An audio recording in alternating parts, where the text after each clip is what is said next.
మారుతోంది. నా దేశం మారుతోంది. నిన్న జీఎస్టీ, మొన్న డిమానిటైజేషన్, ఆవలి మొన్న స్వచ్ఛ భారత్. అన్నీ చారిత్రక ఘట్టాలే, ఎవరూ ఊహించని విప్లవాలే. అమ్మాయిలు మొబైళ్లలో టైం తింటున్నారు, అబ్బాయిలు ఎదురు దెబ్బలు తింటున్నారు, లంచగొండులు లంచం తింటున్నారు, నేతలు గడ్డి తింటున్నారు. కానీ రైతు విషం తింటున్నాడు, జవాన్ తోటాలు తింటున్నాడు. నా దేశంలో ఇంకా ఆకలుందని ఎవడన్నాడు?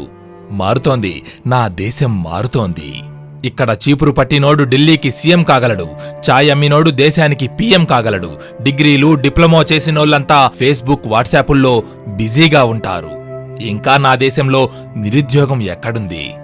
నా దేశం మారుతోంది.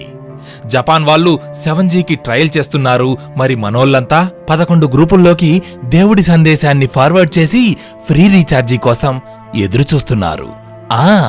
మారుతోంది, నా దేశం మారుతోంది. మన దగ్గర అగరబత్తులు 2 రకాలు, ఒకటి దేవుడి కోసం, ఇంకొకటి దోమల కోసం.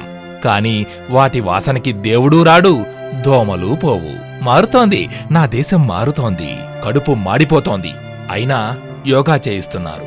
జేబులో చిల్లర లేదు, అయినా బ్యాంకుల్లో ఖాతాలు తెరిపిస్తున్నారు. తలదాచుకోవడానికి గూడు లేదు, కానీ టాయిలెట్లు కట్టిస్తున్నారు. ఊళ్ళలో కరెంటు లేదు, కానీ డిజిటల్ ఇండియా బాట పట్టిస్తున్నారు. మనం కులం కంపులో దొర్లుతున్నాం, రోడ్డు వంపుల్లో స్వచ్ఛ భారత్ అంటున్నాం.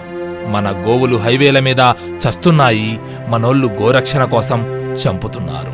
డేటా ధర తగ్గుతోంది, టమాటో ధర పెరుగుతోంది. ఇప్పటికైనా అర్థమయ్యిందా? మారుతోంది, మన దేశం మారుతోంది. అవును, నా దేశం మారుతోంది. జై జవాన్, జై కిసాన్, జై భారత్. మారుతోంది, నా దేశం మారుతోంది.